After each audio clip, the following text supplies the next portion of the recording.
ស្វាគមន៍ការត្រឡប់វិញក្នុងថ្ងៃនេះយើងនិយាយអំពី motion detect តាមរយៈប្រើប្រាស់ microwave ពួកយើងដឹងហើយថា PIR technology គឺជា technology មួយដែលធ្វើការសង្កេតទៅលើកន្លែងមួយប៉ុន្តែ microwave technology គឺប្រើប្រាស់នៅថាមពល microwave ដ៏ទាបដើម្បី detect ទៅលើទីតាំងមួយតាក់ទងទៅនឹង Doppler effect នៅពេលដែលមានអ្វីមួយផ្លាស់ប្ដូរនៅ microwave ឬការផ្លាស់ប្ដូររវាងប្រភពនៃ microwave និងទីតាំង motion detect នឹងត្រូវបានចាប់ហើយវានឹង scan នៅទីតាំងនោះតាក់ទងទៅនឹងសកម្មភាពវាប្រើប្រាស់នៅ frame កង់ដ៏ច្បាស់លាស់មួយដែលត្រឡប់ទទួលពីទីតាំងដែលប៉ះត្រូវ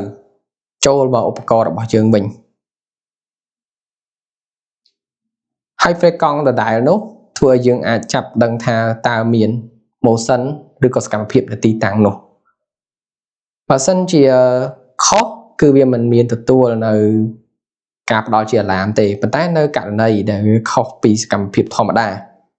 Doppler effect នឹងធ្វើឲ្យពួកយើងចាប់បានថាមានភាពមិនប្រក្រតីដូចជាការ intruder ផ្សេងៗការបំពានហើយយើងនឹងបង្កើតជាអាឡាម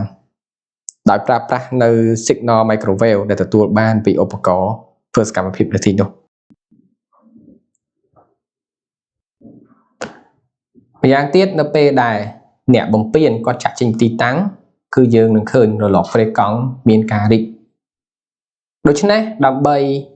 កុំឲ្យមានការចាប់ច្រឡំយើងប្រើប្រាស់នៅ technology PIR ជាមួយនឹង microwave ទៅលើឧបករណ៍របស់យើងដែលយើងមាន dual technology តែត្រូវការនៅ sensor ពីរប្រភេទដោយចាប់ PIR ផងនិងប្រើប្រាស់នៅ microwave ផង